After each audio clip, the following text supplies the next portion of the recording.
Cei care ascultau Europa Liberă au auzit într-o zi, uimiți, că undeva în România un bulibașă s-a proclamat regele țiganilor de pretutindeni.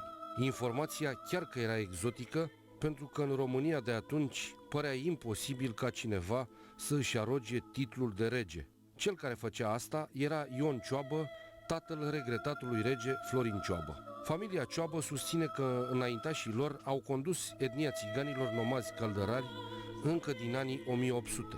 Ioan Cioabă însuși, pe când era copil, a fost deportat în lagărele din Transnistria. Pentru că Partidul Comunist Român încerca să îi sedentarizeze pe romi și să îi românizeze, Ioan Cioabă s-a integrat în sistem, astfel că între anii 1949 și 1955 a fost responsabil al Uniunii Tineretului Comunist pentru tineretul rom din Dolj.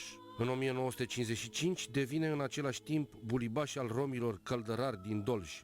Înaintând însă și pe linie de partid, ajunge activist al Comitetului Central al UTC, apoi instructor de partid pentru regiunile Craiova și Pitești. Deși părea perfect integrat în sistemul comunist, Ioan Cioabă mai avea o răspundere din cealaltă funcție, cea de bulibașă.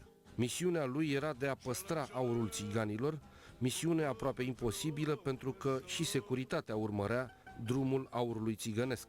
Deși a încercat un compromis cu organele statului, devenind colaborator al securității, în 1986 bulibașa Ioan Cioabă a fost arestat pentru furt și maltratat, susține familia, pentru a spune unde sunt ascunse salbele de aur ale țiganilor. La oaltă cu bulibașa țiganilor a fost arestat și regretatul rege Florin Cioabă, fiul său. Să știți că eu în 1986 am făcut prima revoltă împotriva lui Ceaușescu. De ce? Pentru că nouă ni se lua în mod abuziv sălbile de aur. Soțiile noastre ni se lua aceste sălbi. Venea securitatea și nu securitatea, poliția. Noi eram arestați. Miliția cum era, da. Ne lua miliția, ne dădea un mandat de 30 de zile. Dacă dați aur, vă dăm drumul. Cam asta era schimbul. Și cam n-aveam încotro, le dăteam aur, ne dăteau drumul. Și iată că se cam învăța să se facă acest lucru. Și am organizat un grup de 300-400 de persoane să mergem la Procuratura Militară la Brașov, să defilăm acolo, adică să ne cerem acest drept, ca poliția să nu mai facă acest abuz, să spunem clar că ceea ce se întâmplă în România nu e corect. Și cum a ieșit? A ieșit cu strigături că ne-a arestat pe toți și soția mea a fost arestată și mama și surorile mele și încă câteva sute de oameni. După mine au umblat vreo 3 luni de zile ca să mă prindă și n-au putut, dar până la urmă m-au prins și pe mine. Faima că Nicu Ceaușescu era mai înțelegător decât restul mai marilor din Partidul Comunist a făcut ca Florin Cioabă să încerce să-l convingă pe acesta împreună cu tatăl său că este nedrept ceea ce li se întâmplă. După ce am dat 1 kilogram de aur, după ce m-au prins, mi-au luat 1 kilogram de aur, mi-au dat drumul. După aceea au vrut să mai mă închidă iar, pentru că le plăță mai scoate. Este un fel de mină, așa, da, că a crezut că eu am o mină acasă. Roșia Montana pe 2 picioare, așa.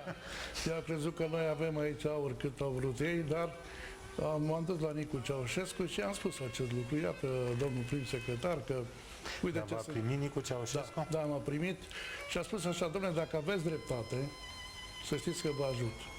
Dar dacă nu aveți dreptate, să știți că o să vă pare rău că ați venit la mine.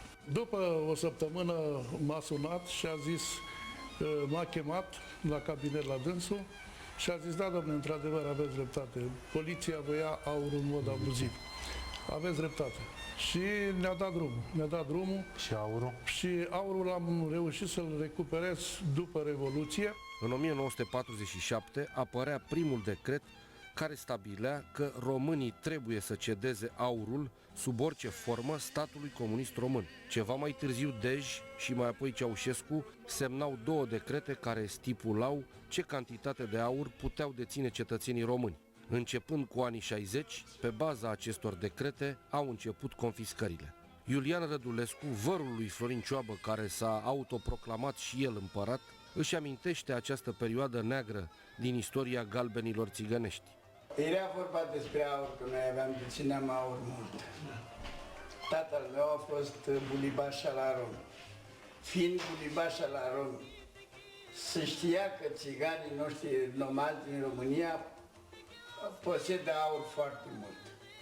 Și aurul ăsta nu puteau să intre în secretele romilor niciun fel de polițist al Direcției Generale, cum era Tudor Stănică, cum era Scarlet, cum era alții polițiști, așa, generali polițiști, și totul vrea aurul. Ei se cerea aurul să facă Ceaușescu clădirile care le vezi dumneavoastră, tatăl meu acum în ele. Da. E făcut pe aurul nostru. Și vi l-au luat până la urmă, cum vi l-au luat? A trecut, m-a arestat pe mine.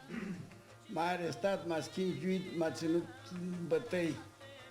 M-a trimis la Poarta Albă, de la Poarta Albă Să în le Baltă. spuneți unde e aurul? Poftim? De ce v-au ca să le spuneți unde e Ca aurul? să le spun unde e aurul. Și nu le-ați spus? Nu puteam să le spun unde e aurul, dar după ce m-au constrâns, m-au condamnat, m-au ținut în închisori. Și după 2-3 ani de zile după ce m-au schingiuit și m-au bătut, a trebuit să, ca să pot să-mi salvez viața, trebuia să accept unde e aurul și de la unde trebuie luat. Și ce le-ați povestit? Unde era? Era la fiecare rom din țară, fiecare poseda o sumă oarecare de aur. Și trebuia să mă deplasez de la fiecare în județ, era atunci în regiune. Eu mergeam din regiune în regiune cu poliția după mine, cu milițienii și cu toți. Și acolo, la fiecare în parte, de la fiecare țigan, că îi cunoșteam pe fiecare în parte, luam aurul de la ei. Și îl dădeau țiganii? Sărbile le dădeam. Dacă era și care nu vrea să-l dea, dar era și ăla arestat, schinjuit, bătut și ăla și tu trebuia să-l dea aurul.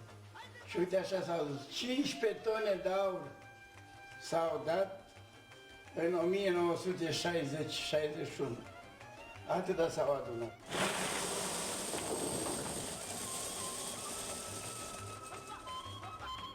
Conform mentalului colectiv al țiganilor, dacă cineva poate să rezolve o problemă, apoi acela e șeful cel mare. Atunci, șeful cel mare era Ceaușescu. Astfel, cei care s-au erijat în căpeteniile țiganilor pretind astăzi că s-au întâlnit de câteva ori cu Ceaușescu personal și că acesta ar fi fost destul de amabil. O amabilitate ciudată, de altfel, având în vedere că aurul era în continuare confiscat și țiganii bătuți și arestați. Cu Ceaușescu personal v-ați întâlnit vreodată? Adică De multe ori. Și cum erau întâlnirile? În ce constau? Uite cum mă întâlnesc cu dumneata acum, amiabile. El nu e el, era ăla care se pună, tai-că-te în pușcă. Era alții, câinii lui, el alții, cum se dea lui, acum lui, ăsta la, cum îl cheamă acum, marinar. Băsescu. Băsescu. Nu era el să vină să zic. Ca om el se comporta bine, Ceaușescu. Frumos se comporta cu toată lumea și el cineva atâta. I-am cunoscut pe Fies, am cunoscut-o și pe Nicol am cunoscut. Am cunoscut destul de bine pe ei. Și mi-a spus Ceaușescu că vă băteau oamenii lui? I-a spus, el n-a luat niciodată nicio măsură din asta. Dacă dețineai aur, era o lege, era un decret care spunea să nu deții aur. Să nu ai asta, și legea nu el te bătea, legea te bătea. 1000 de cocoșei, dai ric de la am să schimbă dolare. Ca și merg în Germania, dai ric de la ca să dau mașină belea. Mai faci dracu vreo belea și te leagă poliția și te leagă poliția. Politica Partidului Comunist Român față de țigani urmărea sedentarizarea acestora și transformarea lor în cetățeni care să contribuie la edificarea societății socialiste multilateral dezvoltate. Parțial, acest lucru a reușit, sute de mii de țigani devenind proprietari de locuințe, integrându-se perfect în comunitate. Unii țigani consideră însă această politică ca fiind deznaționalizare și românizare. Ioan Cioabă a fost unul dintre aceia care au înțeles că, deși urmărea să le ia aurul, Partidul Comunist făcea și un lucru bun pentru țigani, îi civiliza. El însuși a dat tonul trecerii de la starea de nomad la cea de sedentar, renunțând la unele cutume țigănești. Nepotul său, Dorin Cioabă, își portretizează bunicul surprinzător. Astfel, din memoriile sale, aflăm că Ioan Cioabă a fost primul țigan care s-a tuns, primul care a scos oamenii din corturi, care i-a trimis la școală, primul reprezentant al romilor de la Organizația Națiunilor Unite și primul parlamentar rom. Tot din cartea lui Dorin Cioabă aflăm că familia sa a achiziționat și primul televizor. Greu de integrat în mentalitatea nomadă a fost Convenția Imaginii. Astfel, când la televizor a apărut crainica Sanda Țăranu și a spus "Bună seara, stimați telespectatori", toți țiganii au sărit în picioare, răspunzându-i politicos la salut. Mai mult, bunica lui Dorin i-a cerut scuze Sandei Țăranu că nu prea era ordine prin casă. Dincolo de anecdotică, familia Cioabă a încercat din răzputeri să-i civilizeze pe țigani, începând chiar cu membrii săi. Astfel, fetele n-au mai fost silite să se mărite de tinere, ba mai mult au fost trimise la școală, unde s-au descurcat de altfel foarte bine, absolvind facultăți de prestigiu. După Revoluție, Ioan Cioabă și-a luat foarte în serios rolul de rege al țiganilor, fiind primul reprezentant al acestora în Parlamentul României. Relațiile extrem de bune cu Ion Iliescu au dus și la recuperarea aurului confiscat de către comuniști. Urmașul său la tron, Florin Cioabă, a continuat cu succes politica tatălui său, fiind și unul dintre puținii conducători ai țiganilor care a îmbrățișat religia neoprotestantă penticostală, recunoscută și pentru faptul că reușește de cele mai multe ori să reducă infracționalitatea în rândul etniei. Deși prejudecățile și stereotipiile în ceea ce privește etnia țiganilor vor persista în mentalul colectiv, efortul făcut de familia Cioabă de a aduce pe țigani în rândul națiunilor europene nu poate fi tăgăduit. Cergabala luta precosvetă a obciala o cveta tu cveta to pokodnia da alme kusiciulme a gioșda e o cveta del cuie